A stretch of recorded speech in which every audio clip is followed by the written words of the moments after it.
वैश्विक महामारी कोविड-19 की दूसरी लहर पूरे देश में चल रही है। दिन प्रतिदिन संक्रमित होने वालों की संख्या बढ़ती जा रही है। साथ ही साथ लगातार इस जानलेवा वायरस से मरने वाले लोगों की खबरों से दिल सहम जाता है। प्रशासन रात दिन एक करके अपनी जान की बाजी लगाकर लोगों की सेवा में लगा हुआ है। चाहे स्वास्थ्य विभाग हो या स्थानीय प्रशासन या फिर पुलिस प्रशासन, सभी फ्रंटलाइन शासकीय अधिकारी कर्मचारी ओवर ड्यूटी करने पर मजबूर है कि आखिर किसी तरह तो राहत मिले। इस महामारी को भारत में फैलने को 1 वर्ष से अधिक का समय हो चला है। वहीं इस बार पूरे देश में तो लॉकडाउन नहीं लगाया गया है, लेकिन इस चैन को रोकने के लिए आवश्यकता पड़ने पर क्षेत्र विशेष में कोरोना जनता कर्फ्यू जैसे उपायों का सहारा भी लिया जा रहा है।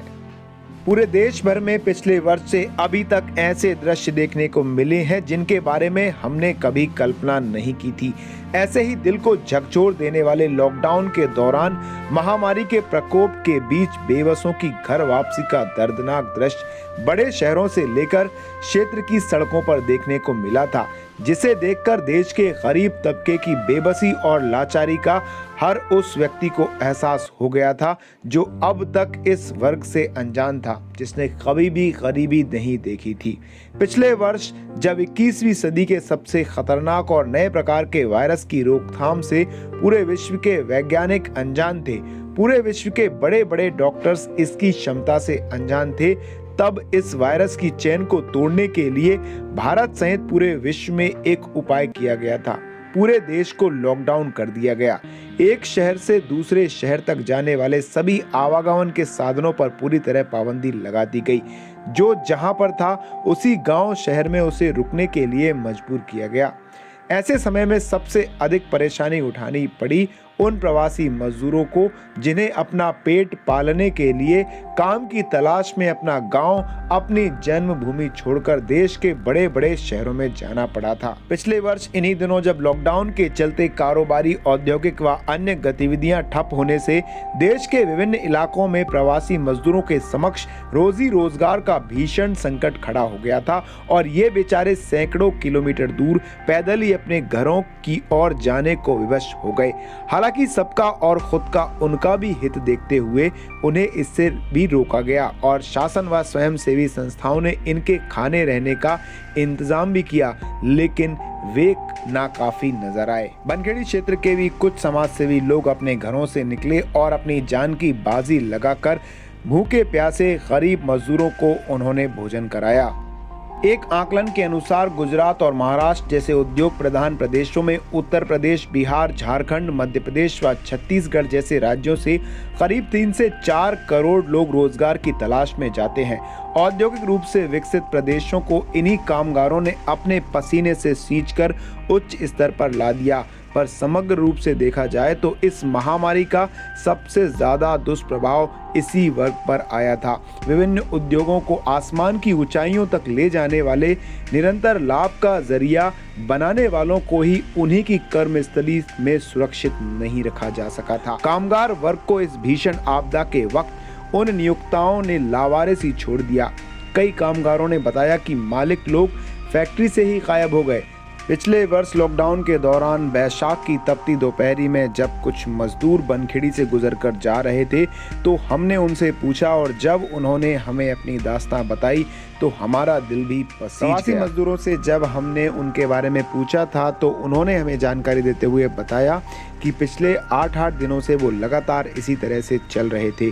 तपती दोपहरी में अपने बीवी बच्चों के साथ भूखे प्यासे वो ऐसे ही चलते आ रहे थे। किसी का ठेकेदार बगैर उनको तनख्वाह दिए भाग गया था तो किसी के मकान मालिक ने उन्हें वहां से निकाल दिया था। आप देख सकते हैं ये लड़के नासिक से आ रहे हैं और तकरीबन 9 दिनों से ये पैदल चल रहे हैं। शायद लॉकडाउन में परेशानी इससे बढ़कर इन लोगों के लिए और कुछ नहीं हो सकती। जाने के लिए कोई वाहन नहीं। पूछने पर इन्होंने बताया मुझे कि जो जहाँ पर ये लोग काम करते थे वहाँ से इनको जाने दिया, इनकी पेमेंट भी नहीं की। तो तुम्हारे उत्तर प्रदेश सरकार की तरफ से कुछ सुविधा की बात सामने नहीं आई? कुछ नहीं सामने, कुछ कोई बस वगैरह पहुंचाने की बात नहीं हुई? कुछ नहीं, पैदल हम लोग इतना दूर आए सर। और आप देख सकते हैं ये भूखे प्यासे। अभी यहाँ पर तुम्हें खाना दिया गया? हाँ, खाना मिला। ये बनखेड़ी में है इस समय, और शायद बनखेड़ी में जो समाज सेवी संगठन है, जो भी समाज सेवी लोग हैं, भोजन की व्यवस्था करवा रहे हैं, तो उनके ये शुक्रगुजार हैं कि चलो कम से कम यहाँ पर उन्होंने खाना तो दिया। लेकिन अभी भी सफ़र लंबा है। कितना किलोमीटर पड़ जाएगा लगभग? कुछ 400-500-700 पड़ जाएगा सर। 700 किलोमीटर और पड़ जाएगा। जब देश में लॉकडाउन लगा था तो शासन ने मजदूरों के लिए बसों का इंतजाम किया। वे सैकड़ों रुपए का टिकट खरीद बसों से अपने गृह राज्य वापस लौटने लगे, किंतु दुर्भाग्य ने इनका पीछा यहाँ भी नहीं छोड़ा। राज्यों की सीमा पर इन्हें स्पष्ट कार्य योजना के अभाव में रोक दिया गया। यूं भी कह सकते हैं कि बगैर किसी आपसी वार्ता के गृह प्रदेश की सरकारों ने लेने से ही इनकार कर दिया। थके हारे उपेक्षित ये कामगार मजदूर पैदल ही अपने घरों को चले, तो फिर इन्हें रोकने में सख्ती की। नतीजतन ये लोग छुपकर पैदल जंगल पहाड़ों के रास्ते चले। इस भीषण गर्मी के दौर में लगातार बढ़ते तापमान से संघर्ष करते हुए भूखा प्यासा ये वर्ग अपने जीवन के भरोसे अपनी मंजिल, अपने घरों को अपनों के बीच जाने के लिए बढ़ता चला गया था। इनमें से किसी की भी यात्रा 100 किलोमीटर से कम की नहीं रही होगी। इस भीषण सफर के बीच कैसे खाना पानी आराम किया होगा, ये वे ही समझ सकते थे। वातानुकूलित कमरों में बैठकर योजना बनाने वाले कभी भी नहीं समझ पाएंगे।